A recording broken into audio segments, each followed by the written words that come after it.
दोस्तों, भारत के आखिरी हिंदू सम्राट पृथ्वीराज चौहान के बारे में जब भी कोई बात होती है तो सबसे पहले उनके शब्द भेदी बाण के बारे में चर्चा होती है। तो दोस्तों, क्या कभी आपके मन में यह विचार आया है कि इस कलयुग में शब्द भेदी धनुर्विद्या आखिर पृथ्वीराज चौहान के पास आई कहां से? तो इस वीडियो के माध्यम से आज हम आपको पृथ्वीराज चौहान से जुड़े एक ऐसे रहस्य के बारे में बताएंगे जिसे सुनकर आप चौंक जाएंगे। तो वीडियो के अंत तक जरूर बने रहिए। नमस्कार दोस्तों, और स्वागत है आपका हमारे चैनल में।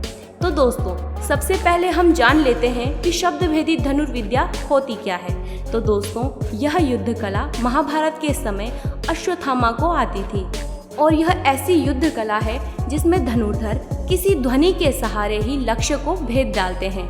और रामायण व महाभारत में भी इस धनुर्विद्या का उल्लेख मिलता है।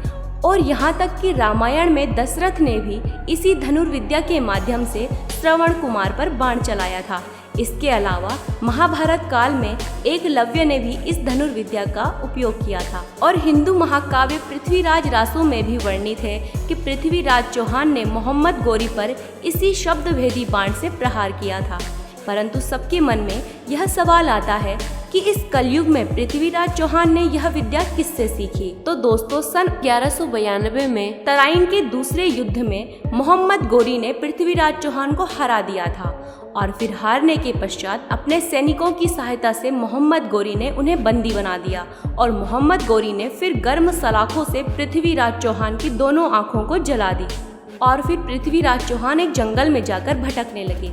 फिर कुछ समय पश्चात पृथ्वीराज चौहान का एक बचपन का मित्र, जिसका नाम राजकवि चंद बरदाई था, वह भेष बदलकर गजनी पहुंच जाता है। और पहले वह मोहम्मद गोरी से दोस्ती करता है और फिर उसे बताता है कि पृथ्वीराज चौहान की दोनों आंखें फूट जाने के बाद भी वह शब्द भेदी बाण चलाने में माहिर है और आपको उसका निशाना देखना चाहिए। और फिर मोहम्मद गोरी उसकी बातों में आ गया। और फिर मोहम्मद गोरी ने एक आयोजन रखा जिसमें उसने पृथ्वीराज चौहान को बाण चलाने के लिए कहा। और जैसे ही सैनिकों ने घंटी बजाई, तभी पृथ्वीराज चौहान के मित्र ने एक दोहा पढ़ा। वह दोहा था, 4 बांस 24 गज, अंगुल अष्ट प्रमाण, ता ऊपर सुल्तान है, मत चूके चौहान। और इस दोहे को सुनकर पृथ्वीराज चौहान ने अंदाजा लगा दिया कि कहाँ पर मोहम्मद गोरी है और अपने बाण से सीधे मोहम्मद गोरी के छाती पर वार कर दिया और उसे मार दिया।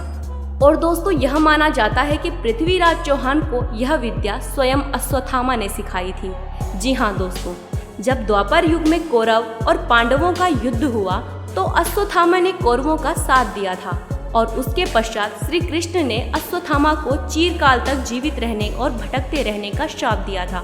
और तब से वह आज तक इसी पृथ्वी पर भटक रहे हैं। और दोस्तों, मध्य प्रदेश के असीरगढ़ में एक प्राचीन मंदिर में अश्वत्थामा को देखे जाने की बात कही गई है।